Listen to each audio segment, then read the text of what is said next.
皆さんが思ってる以上に韓国文化が浸透してるんです。こんなアンケートがあるんです。ご覧ください。これ JC、JK 流行語大賞とありますが、女子中学生、女子高校生のことですね。2020年上半期、今年の1月から6月までの女子中高生のトレンドモノ部門のトップ5のうち3つが韓国関係なんですよ。ね、3つが韓国関係。本当に、ね、若い世代に韓国文化が浸透しているっていうのがこれ見ると分かりますよね。こんなふうに韓国は今の若い人にとって憧れの対象でもあるというわけですね。中高年の感覚ですと、中高年がこの高校生ぐらいの時、ニューヨークの最先端ファッションはとか、フランスで今流行しているのは何みたいな、そんなイメージが今は韓国なんでしょうかね。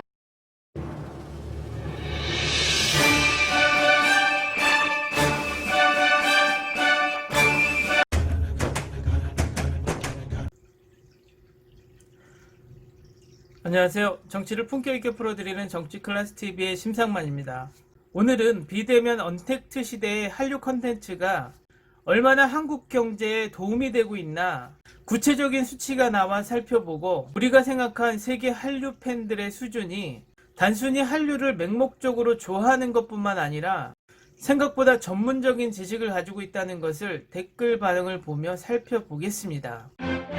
지금까지 막연하게 한류가 세계시장에서 선전을 하고 있다고 듣긴 했는데, 이번에 구체적인 수치가 기사로 나와 그것을 살펴보겠습니다. 일단 기사를 보실까요?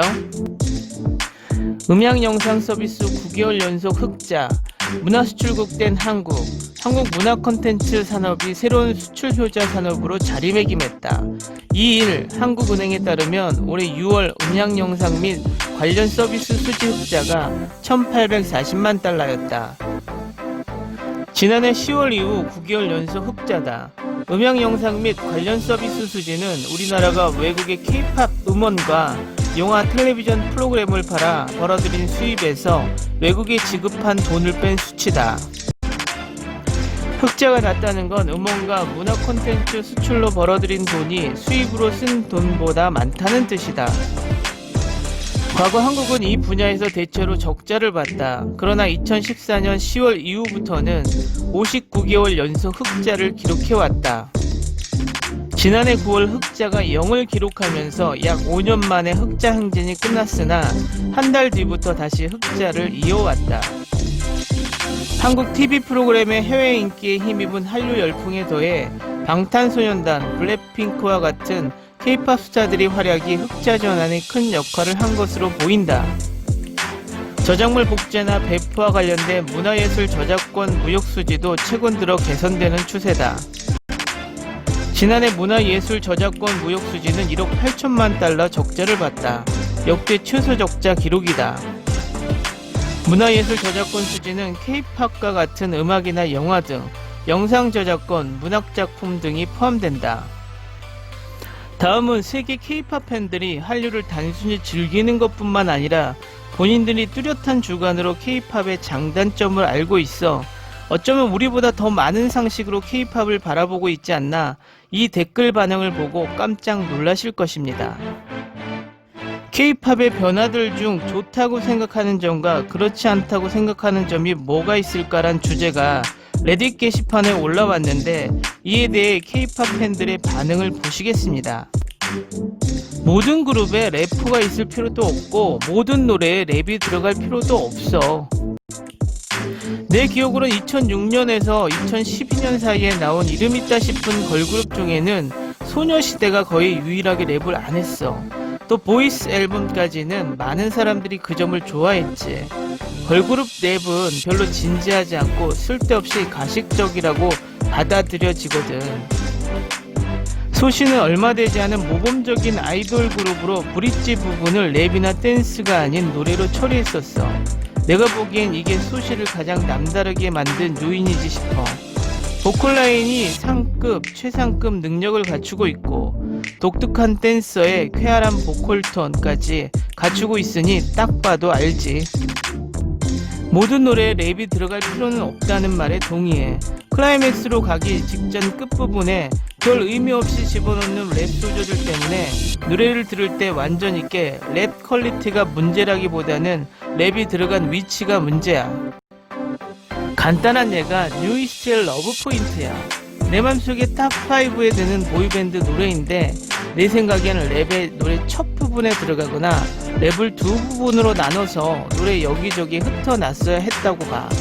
그 가사에 담겨진 의미를 좋아하지만 랩 속도가 바이올린 연주 뒤에 들어가서 노래의 전체적인 톤을 잡아줘야 했다고 봐. JR 파트가 노래 템포를 늦춰버리는 건 잘못된 것 같아. 하지만 여전히 완전 좋아. 내 생각엔 멤버들 중 리드 보컬이 되기에는 목소리가 딸리고 춤도 딱히 잘 못 추는 애들을 위해 랩 파트를 넣는 것 같아. 예를 들어 찬열은 좋은 보컬이긴 하지만 엑소에는 첸, 니오, 백현, 시우민이라는 4명의 출중한 보컬이 있기 때문에 찬열이 래퍼 역할을 하게 된 거지. 그리고 트와이스 다현은 내가 기억하는 게 맞다면 음악적인 재능보다는 스타성 때문에 JYP가 직접 뽑은 거야. 그래서 딱히 어렵지 않게 할 수 있는 래퍼 역할을 맡게 된 거고, 몇몇 소규모 기획사들이 이 업계에 자리 잡기도 하고 유명한 아이돌 중 1인 1팀 기획사도 있어서 직접 프로모션하는 경우도 점점 흔해지고 잘 되어가는 것 같아 다행이야. 그래도 여전히 대규모 기획사들을 이길 순 없겠지만 난 여전히 태연이 기획사를 차리기를 바라지만 SM이 절대 그렇게 놔둘 리가 없지. 브이라이브, 트위치, 유튜브 같은 플랫폼이 뜨면서 소규모 기획사 아이돌들이 다양한 콘텐츠를 만들고 홍보하기 좋아진 것 같아. 방송 중계는 아무래도 편성이 제한이 있어서 이런 애들이 배제되지. 오리지널 콘텐츠에 다국어 자막 서비스를 하는 회사들이 많아진 것도 좋았다고 봐. 번역본을 쉽게 찾을 수 있다는 점이 다른 외국 음악들과 달리 K-팝을 성공하게끔 만든 여러 이유 중 하나라고 생각해. 나처럼 90년대 태어나 R&B를 들으며 자라온 사람들한테 K-팝은 훌륭한 은식처가 되고 있어. NCT의 터치나 레드벨벳의 배드보이는 여전히 R&B에서 유명했던 사람들이 작사 작곡을 했어. 이런 것들이 더 많아지면 좋겠어.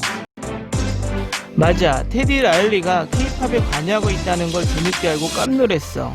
라일리가 프로듀싱한 노래들은 딱 티가 나는데 특히 엑소의 콜미 베이비 같은 건 완전 백스트리트 보이즈 노래 같아.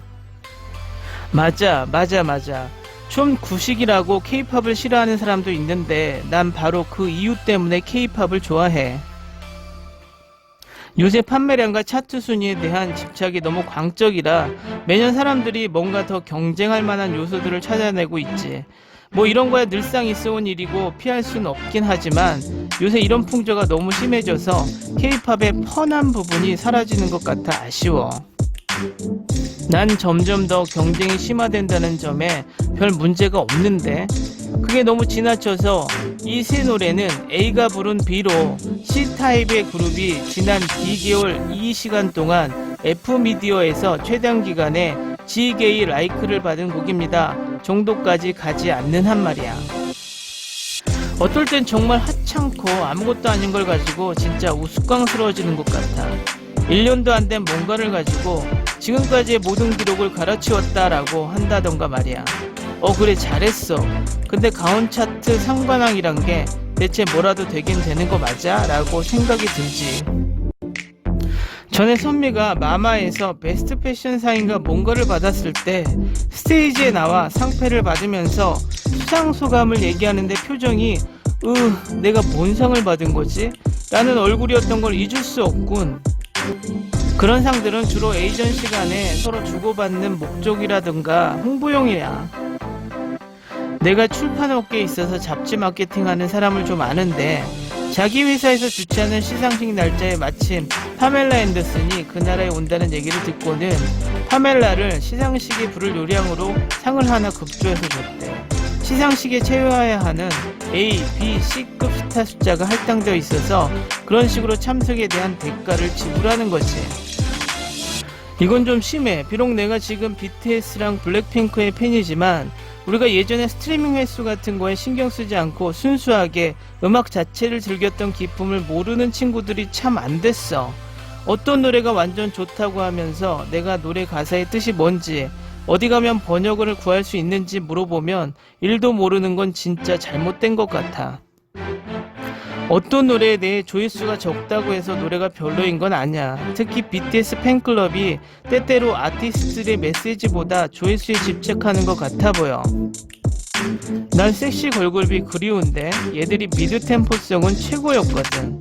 요즘 걸크러쉬 그룹들은 몇 년 전 걸그룹에 비교도 안 되지. 한국 팬들은 시스타 빼고는 섹시 걸그룹을 인정해주지 않아서 많이들 제대로 인정받지 못하고 사라지게 됐어. 나도 섹시 걸그룹들 미드템포 노래가 좋다는 점에 동의해. AOA나 걸스데이 같은 섹시 걸그룹이 그리워. 어떤 블로그를 보니 왜 섹시 컨셉이 귀여운 컨셉에 밀리게 되었는지에 대해 잘 설명해 놓았더라. 걸그룹이 귀엽거나 걸크러쉬 컨셉으로 바뀌게 된 이유가 흥미로웠어. K-팝이 성장하면서 큐트 컨셉이 점점 걸크러쉬 컨셉에 밀려나고 있는데 큐트 컨셉이 섹시의 전철을 밟지 않았으면 좋겠어. 그리고 섹시 컨셉이 부활하길 바라. 내 생각엔 진짜 음악을 경쟁하는 척하면서 인기도에 영합해버린 뮤직쇼 프로그램들이 문제라고 봐. 매번 유명한 그룹에 컴백을 할 때면 다른 애들은 1등을 할 가능성은 아예 없다는 게 진짜 딱하지. 이런 유명한 애들이 20번 우승하는 것보다 첫 우승을 하는 그룹이 더 인정받아야 한다고 봐. 요즘 유튜브 1억 뷰는 일도 아니지. 10억 뷰가 새 기준이 되고 있어. 지금 유튜브에 보면 10억 뷰가 넘는 뮤비들이 수백 개는 있을걸? 오늘은 여기까지 하겠습니다. 오늘도 강화된 사회적 거리 두기 꼭 실천합시다. 여러분의 구독과 좋아요는 저에게 큰 힘이 됩니다. 항상 시청해 주셔서 고맙습니다.